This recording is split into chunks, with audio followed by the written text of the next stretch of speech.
inspiring hope in children through education. Halo teman-teman, kalau di video kemarin kita udah bahas tentang asal-usul Omikron. Di video kali ini kita akan bahas bagaimana sih gejalanya Omikron itu. Buat teman-teman yang belum lihat video sebelumnya, linknya aku taruh di deskripsi ya. Jangan lupa klik like, comment, share, dan subscribe ya, biar kita lebih semangat buat bikin videonya.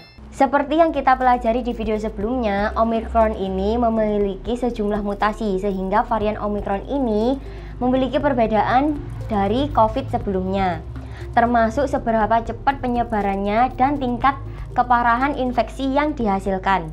Bagi sebagian orang yang udah divaksin, gejala awal saat terkena varian Omikron ini akan terasa seperti pilek dan dianggap lebih ringan dibandingkan gejala dari varian COVID sebelumnya. Namun untuk sebagian orang yang belum divaksin, gejala ini akan terasa lebih berat.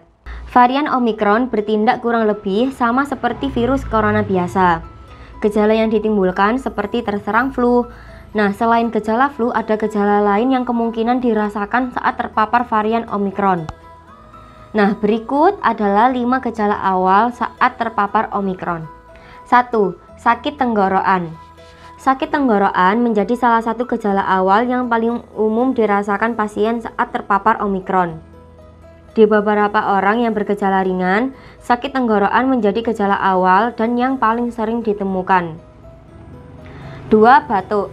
Batuk terus-menerus juga menjadi gejala awal saat terpapar varian Omikron.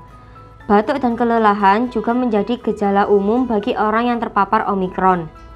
Ada yang mengatakan gejala Omikron menyerang ke paru-paru bagian atas. 3. Hidung tersumbat. Gejala lain yang sering dikeluhkan pasien Omikron yakni hidung tersumbat. Bagi banyak orang yang sudah divaksin dan dalam kondisi sehat, saat terpapar Omikron akan mengalami gejala yang ringan, seperti pilek, hidung tersumbat, bersin, sakit tenggorokan, dan sakit kepala. 4. Merasa kedinginan. Gejala klasik saat terinfeksi COVID-19 seperti demam, batuk, dan kehilangan indera penciuman jarang ditemukan pasien yang terpapar Omikron. Gejala tersebut lebih sering ditemukan pada pasien yang terinfeksi varian Delta. Kalian merasa kedinginan? Bisa jadi itu gejala Omikron. 5. Kelelahan. Merasa kelelahan juga menjadi gejala yang sering dilaporkan pasien Omikron. Laporan menunjukkan bahwa pasien di Afrika Selatan banyak diantaranya berusia muda mengalami kelelahan parah, tetapi tidak kehilangan indera perasa atau penciuman. Ayo, siapa di sini yang merasakan gejala tersebut?